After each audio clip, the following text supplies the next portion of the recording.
మనం chapter 2 soils of India చెప్పుకుంటున్నాం కదా. ఫార్మేషన్ ఆఫ్ సాయిల్ చెప్పుకున్నాం. సాయిల్ ఎలా ఫార్మేషన్ అవుతుంది అని continuously process of breaking down of rocks or weathering. Two ways of weathering, by wind and by water. ఈ soil formation అవడానికి చాలా సంవత్సరాలు పడుతుందని మనం లెసన్లో ఆల్రెడీ డిస్కస్ చేసాం. నెక్స్ట్ లేయర్స్ ఆఫ్ సాయిల్ కూడా డిస్కస్ చేసాం. How many layers of soil? 3 layers. What is that? Topsoil, subsoil, bedrock. Okay na? 3 layers of soil. Subsoil lo malli 3 layers undi. Again, first sublayer, second sublayer and third sublayer. Top soil వచ్చి మనం నడిచే ప్లేస్ని, earth మీద మనం నడిచే ప్లేస్ని top soil అంటారు. దానికి సెకండ్ లేయర్ని సబ్ సాయిల్ అంటారు. సబ్ సాయిల్లో పెబల్స్, గ్రావెలు అవంతా ఉంటాయి. రూట్స్ చెట్ల యొక్క రూట్స్ చాలా లోపలికి డీప్గా వెళ్తాయని చెప్పుకున్నాం. Third layer bed rock. ఇది చాలా గట్టిగా ఉంటుంది. కనీసం వాటర్ని కూడా ఫ్లో అవ్వనంత గట్టిగా బెడ్ రాక్ అనేది ఉంటుందని డిస్కస్ చేసాం ప్రీవియస్ క్లాస్లో. Today we will discuss importance of soil. Importance of soil. Soil is important for all living beings. Soil is important for all living beings. Plants grow and get their nourishment from the soil. మనకు మొక్కలు పెరగడానికి కావాల్సిన పోషక విలువలన్నీ కూడా మనకు సాయిల్లో నుంచి వస్తాయంట. Animals and human beings depend upon plants for their food. Human beings వీళ్ళు తినే ఆహారం కోసం ప్లాంట్స్ మీద డిపెండ్ అయి ఉంటారంట. Soil has many minerals in it. Minerals means ఖనిజములు. Okay, useful minerals like coal and petroleum are found in soil. మనకు బాగా ఉపయోగపడే కోల్, పెట్రోలు ఇవన్నీ కూడా మనకి సాయిల్ నుంచి వస్తాయంట. మెటల్ అంటే ఇప్పుడు మనం ఆర్నమెంట్స్ చేయించుకుంటాం కదా, like gold, iron, silver, aluminium are also found in soil. ఓకేనమ్మా? మనకి ఇంపార్టెంట్ థింగ్స్ అన్నీ కూడా మనం యూజ్ చేసే మెటల్స్ కానీ మినరల్స్ కానీ ఇవన్నీ కూడా మనకు సాయిల్లో నుంచి వస్తూ ఉంటాయంట. And enriching the soil. Enriching the soil.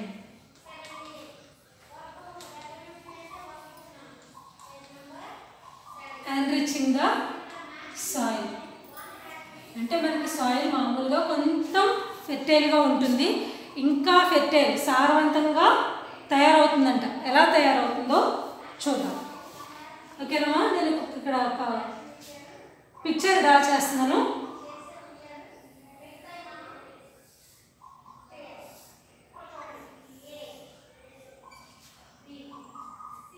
Imagine it is earth. Just imagine ఇది టాప్ లేయర్. ఎర్త్ మీద top. Only just imagine.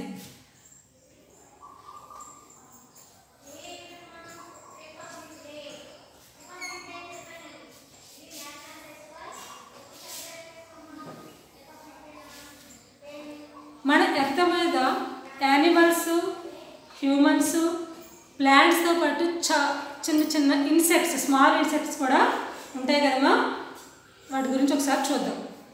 Rats, moles, rabbits, snakes and smaller organisms such as earthworms, beetles and ants live in the soil. మనం live on the earth. ఈ small insects insects అన్నీ కూడా live in the soil అంటే ఏంటి మట్టి లోపల ఉంటాయంటమ్మా. These living organisms dig holes in the soil and make it porous which helps the soil to breathe or get air. Small insects అన్నీ కూడా లివ్ ఇన్ ద సాయిల్ మట్టి లోపల ఉంటాయంట. సో అవి చిన్న చిన్న హోల్స్ మన ఎర్త్ మీద చిన్న చిన్న హోల్స్ పెట్టుకుని లోపలికి బరోస్ అంటారు కదా, లోపలికి ఇలా బరోస్ చేసుకుని వాటిలో జీవిస్తూ ఉంటాయి. ఇలా జీవిస్తున్న వాటికి మరి వాటికి ఎయిర్ కావాలి, వాటర్ కావాలి కాబట్టి ఈ ఎర్త్ మీద చిన్న చిన్న holes, tiny holes, small holes ఉంటూ పెట్టుకుంటాయంట. అంటే అవి లోపలికి బరోస్ పెట్టుకున్నప్పుడు పైన హోల్ ఉంటుంది కదా, ఎయిర్ వాటర్ వెళ్ళడానికి వీలుగా. These pores also help water to go to deep in the soil. ఎయిర్తో పాటు వాటర్ కూడా ఈ చిన్న చిన్న హోల్స్లో నుంచి ఏమవుతుంది, ఈ చిన్న చిన్న హోల్స్లో నుంచి లోపలికి ఎర్త్ లోపలికి సాయిల్లోకి వెళ్తుందంట. The waste produced by these organisms also enriches the soil. మనకి ఇక్కడ చిన్న చిన్న యానిమల్స్ బరోస్ చేసుకుని ఇక్కడ ఉంటాయి కదా, చిన్న చిన్న యానిమల్స్ ఇక్కడ ఈ హోల్స్లో ఉంటాయి కదా చిన్న చిన్న యానిమల్స్. అవి వేస్ట్ని రిలీజ్ చేస్తాయి కదా, ఆ వేస్ట్ని రిలీజ్ చేసినవి ఎక్కడ ఉంటాయి, లోపలే సాయిల్లోనే ఉంటుంది. కాబట్టి ఈ వాటర్ ఇలా లోపలికి వెళ్ళి ఈ వేస్ట్ ఈ సాయిల్ ఇదంతా కలిసి ఏమవుతుందంట, సాయిల్ని చాలా ఫెర్టైల్గా సారవంతంగా చేస్తుందంట. అంటే మామూలుగా సాయిల్ కొంచెం ఫెర్టైల్గా ఉంటుంది. ఈ యానిమల్స్ స్మాల్ యానిమల్స్ రిలీజ్ చేసే వేస్ట్ ఈ వాటర్ స్మాల్ హోల్లో నుంచి లోపలికి వెళ్ళిన వాటర్ మిక్స్ అయ్యి వేస్ట్ ఈ వాటర్ మిక్స్ అయ్యి ఈ మట్టిని చాలా ఫెర్టైల్గా ఎన్రిచింగ్ ద సాయిల్ చాలా ఫెర్టైల్గా చేస్తాయంట, సాయిల్ని సారవంతంగా చేస్తూ ఉంటాయంట. The soil becomes fertile. ఇలా వేస్ట్ మిక్స్ అయిపోవడం వల్ల హ్యూమస్గా అవుతుంది కదా, అప్పుడు ఈ సాయిల్ అంతా చాలా ఫెర్టైల్గా అవుతుందంట. And helps farmers to grow healthier crops. మన ఫార్మర్స్ పంటలు పండిస్తారు కదా, ఆ పంటలు పండించడానికి ఈ సాయిల్ చాలా ఉపయోగకరంగా ఉంటుందంట. అండ్ నెక్స్ట్ వన్ ఇది ఎన్రిచింగ్ ద సాయిల్ అమ్మ. చూడండి స్మాల్ యానిమల్స్ ఎర్త్ లోపల మనం ఎలా అయితే మనం ఉండడానికి హౌసెస్ నిర్మించుకుంటున్నామో అలాగే అవి ఆ మట్టి లోపల అవి నివసించడానికి చిన్న చిన్న హోల్స్ బరోస్ లాగా లోపలికి ఏర్పరచుకుంటాయి కదా, అవి లోపల ఉంటాయి. అవి వేస్ట్ని రిలీజ్ చేస్తాయి. అలాగే అవి లోపల ఏర్పరచుకునే దానికి పైన స్మాల్ హోల్స్ ఎర్త్ మీద స్మాల్ హోల్స్ కూడా ఉంటాయంట, చిన్న చిన్న రంధ్రాలు, ఎయిర్ వెళ్ళడానికి వాటర్ వెళ్ళడానికి వీలుగా. అవి లోపలికి వెళ్ళి ఆ వేస్ట్ వాటరు ఇదంతా మిక్స్ అయ్యి అక్కడ ఉన్న సాయిల్ అంతటిని కూడా చాలా ఫెర్టైల్గా చేస్తాయి. అవి ఫార్మర్స్కి చాలా ఉపయోగకరంగా ఉంటుందంట ఆ ఫెర్టైల్ అయిన మట్టి. ఎందుకంటే పంటలు బాగా పండడానికి మనకి చాలా సారవంతమైన మట్టి కావాలి, ఫెర్టైల్ సాయిల్ కావాలి. అలా సాయిల్ ఫెర్టైల్ అవ్వడానికి స్మాల్ ఇన్సెక్ట్స్ మనకు ఒక రకంగా ఉపయోగపడుతుంది. సాయిల్ని ఎన్రిచ్ చేసేది small insects. And next one soil erosion.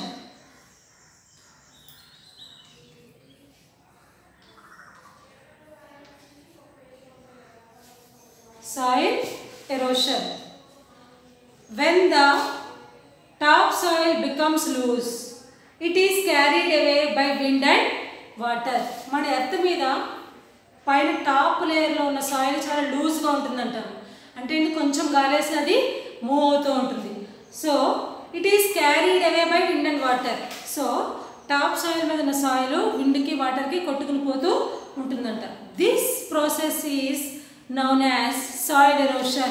ఇలా మట్టి కొట్టుకుంటూ వెళ్ళిపోయేదాన్ని సాయిల్ ఎరోషన్ అని పిలుస్తారు. Soil erosion is caused naturally by wind and water. Soil erosion is caused naturally by wind and water. Soil erosion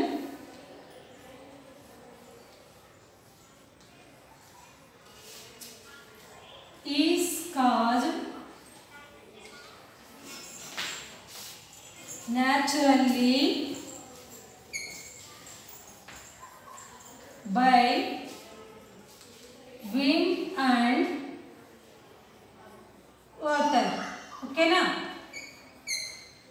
soil erosion is caused naturally by wind and water. However, it is increased by human activities such as deforestation, mining and construction. యాక్చువల్గా soil erosion జరిగేది wind water వల్ల plus humans మనుషులు చేసే కొన్ని పనుల వల్ల కూడా soil erosion జరుగుతుందంట.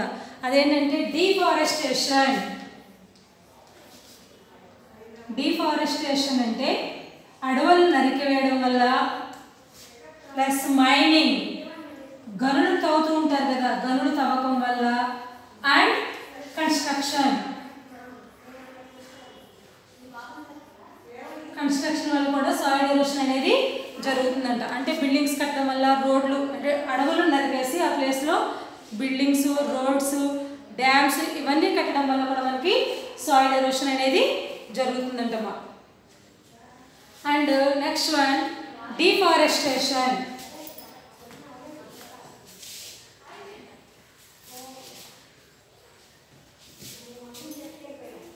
అండ్ డిఫారెస్టేషన్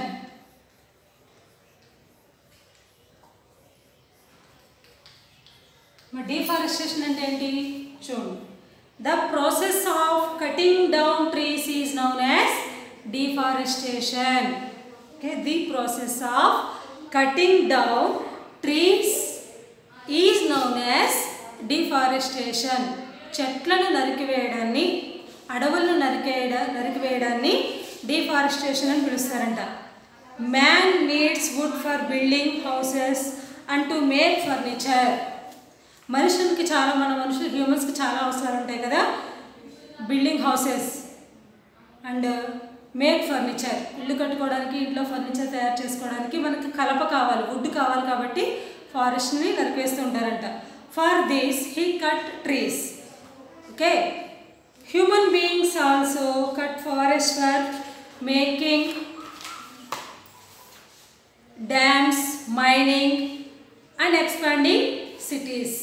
ఈ అడవులను ఎందుకు నరికేస్తూ ఉంటారంటే డ్యామ్స్ కట్టడానికి, మైనింగ్స్ గనులు తవ్వడం కోసం, ఎక్స్పాండింగ్ సిటీస్ మనకున్న నగరాలను విస్తరింప చేసుకోవడానికి ఈ అడవులు నరికివేస్తుంటారంట.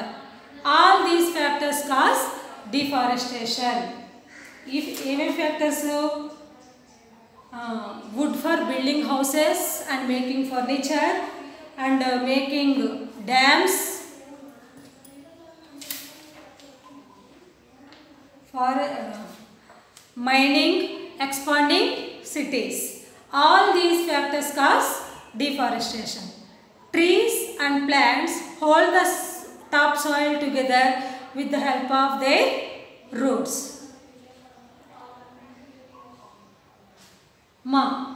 Trees and plants hold the topsoil. మనకి మొక్కలు ఉంటాయి కదా, ఇవన్నీ రూట్స్, ఇలా రూట్స్ ఉంటాయి మనకి. ఈ టాప్ సాయిల్ మన ఎర్త్ మీద ఉన్న పై layer together with the help of the roots. అంటే ఏంటి, మనకి రూట్స్ ఉంటాయి కదా చెట్లకి, ఈ టాప్ సాయిల్ ఈ రూట్స్ని చాలా గట్టిగా పట్టుకుని ఉంటుందంట. Due to deforestation the top soil becomes loose and the soil is then easily blown away by wind or running water. యాక్చువల్గా మనకి ఇలా చెట్లు ఉంటాయి, చెట్లకి ఇలా రూట్స్ ఉంటాయి కదా, ఈ టాప్ సాయిల్ అనేది వీటిని టుగెదర్ అంటే కలిసికట్టుగా, ఇక్కడ యాక్చువల్గా మనకి ఇక్కడ ఏమొస్తుందంటే చాలా గట్టిగా పట్టుకుని ఉంటుందంట టాప్ సాయిల్. కానీ ఈ డిఫారెస్టేషన్ చేయడం వల్ల ఈ పైన ఉన్న సాయిల్ అంతా కూడా లూజ్గా అయిపోతుందంట. అంటే వదులు చాలా తేలికగా అయిపోయేవుతుందంటే వాటర్కి కొంచెం గట్టిగా గాలి వీచిన, వాటర్ ఫ్లోయింగ్ ఎక్కువగా వచ్చిన ఈ టాప్ సాయిల్లో ఉన్న సాయిల్ అంతా కూడా ఎరోషన్ అయిపోతూ ఉంటుందంట. Blow away by wind or running water. ఓకేనమ్మా, అంటే మన డిఫారెస్టేషన్ వల్ల సాయిల్ ఎరోషన్ అనేది జరుగుతుంది. And next one floods. ఓకేనమ్మా, floods. Sometimes heavy rains cause the rivers to swell and overflow. మనకు ఒక్కొక్కసారి ఎక్కువ వర్షాలు కురుస్తూ ఉంటాయి, అలా కురవడం వల్ల మనకి నదులు నిండిపోయి వాటరు బయటకు వచ్చేస్తూ ఉంటుందంట. This is called a flood. Flood water flows at a great speed and therefore washes away the top soil. మనకి వాటరు, ఈ రివర్ నిండిపోయిన వాటర్ ఇలా బయటకు వచ్చేసి ఇది చాలా స్పీడ్గా ఫ్లో అవుతుందండి. వాటర్ చాలా స్పీడ్గా ఫ్లో అవుతుందంట. రివర్ ఎక్కువ వర్షాలు కురిసినప్పుడు హెవీ రెయిన్స్ వల్ల ఈ రివర్ నిండిపోయి ఈ వాటర్ ఇలా బయటకు వచ్చేసి గ్రేట్ స్పీడ్, చాలా స్పీడ్తో ఫ్లో అవుతూ ఉన్నప్పుడు washed away the top soil, ఈ పైన ఉన్న లేయర్ అంతా కూడా కొట్టుకుపోతుంటుందంట. This makes the soil infertile. ఇలా పై లేయర్ అంతా కొట్టుకుపోవడం వల్ల మనకి అక్కడ మంచి మట్టి అంతా కొట్టుకుపోతుంది కదా, ఇన్ఫెక్టెడ్, సారం, మట్టిలో సారం అనేది లేకుండా అయిపోతుందంట. In severe cases whole mountain sides can be washed away by rain water. అలానే మౌంటైన్ ఏరియాలో ఉన్న చోట కూడా ఎక్కువగా వాటర్ ఫ్లో అవుతుంటుంది కదా, అలాంటి ఏరియాస్లో కూడా సాయిల్ ఎక్కువగా కొట్టుకుపోతుందంట. అంటే సాయిల్ ఎరోషన్కి ఇప్పుడు కాజెస్ ఏంటి? సాయిల్ ఎరోషన్ అయిపోవడానికి causes by wind and water and deforestation and floods. And next one land slides. And next one landslides. Landslides is the sudden coming down of loose rocks and pebbles from mountains. మనకి మన mountains దగ్గర చూస్తూ ఉంటాం, రాళ్ళు కొంచెం బీటలు వారినట్టుగా అక్కడక్కడ చెట్లతోటి వాటితోటి మనకు మౌంటైన్స్ చూస్తాం. ఏకంగా మౌంటైన్ అంటే ఒకే రాయిలాగా ఉండదు, కొన్ని కొన్ని ముక్కల్లాగా పెద్ద పెద్ద రాళ్ళగా కనిపిస్తూ ఉంటుంది. Pebbles and loose rocks. Landslides occur as a result of loosening of soil in areas that do not have good vegetation or tree cover. ఈ ల్యాండ్స్లైడ్స్ ఎక్కడ ఏర్పడుతూ ఉంటాయంటే సరైన పంటలు లేని చోట, సరిగా మొక్కలు లేని చోట అవి నేల బీటలు వారిపోయి ల్యాండ్స్లైడ్స్ అనేవి జరుగుతూ ఉంటాయి. మనకు అప్పుడప్పుడు టీవీలో చెప్తూ ఉంటారు, కొన్ని ప్రాంతాల్లో కొండ చర్యలు వర్షాల వల్ల విరిగి పడిపోయినాయి అని చెప్పి. అంటే అక్కడ ట్రీస్ అవి ఉన్నాయనుకోండి, ఆ వేళ్ళు గట్టిగా ఆ రాళ్ళని పట్టుకుని ఉంటాయి. అవి ట్రీస్ అవి లేకపోవడం వల్ల ఏమవుతుందంటే అవి మధ్యలో వాటర్ వెళ్ళిపోయి కొన్ని రోజులకి గ్యాప్ వచ్చేసి అవి కదిలిపోయి పడిపోతూ ఉంటాయి. మనకి కొన్ని ఏరియాస్లో మౌంటైన్స్ చెప్తూ ఉంటారు, కొండ చర్యలు విరిగి పడిపోయినాయి ఈరోజు వర్షాలకి అని చెప్పి. వాటినే ల్యాండ్ స్లైడ్స్ అంటారు అన్నమాట. టు ప్రివెంట్ ల్యాండ్ స్లైడ్స్, మనం వాటిని ల్యాండ్ స్లైడ్స్ ప్రివెంట్ చేయాలి అంటే more and more trees should be planted on the slopes of the mountains. మనం ఈ ల్యాండ్ స్లైడ్స్ని ప్రివెంట్ ఆపాలి అంటే మోర్ అండ్ మోర్ ట్రీస్, చాలా మొక్కలను మనం అక్కడ స్లోప్స్ ఆఫ్ ద మౌంటైన్స్, మౌంటైన్స్లో స్లోప్స్ ఉంటాయి కదా, ఏటవాలుగా ఉంటుంది కదా, ఆ ప్లేసెస్లో మనం మొక్కల్ని పెడుతూ ఉండాలంటమ్మా. ఓకేనమ్మా? మీకు ఇప్పటి వరకు మనం సాయిల్ గురించి చదువుతున్నాం. Soils of India, formation of soil, layers of soil. Today we will discuss importance of soil, enriching the soil, and soil erosion, and deforestation, and floods, and landslides. వీటన్నిటి గురించి డిస్కస్ చేసాం కదా. దానికి రిలేటెడ్గా మీకు ప్రాక్టీస్ జూన్ 2 ఉంది, అది నేను మీకు వాట్సాప్లో పెడుతున్నాను. ఓకేనా?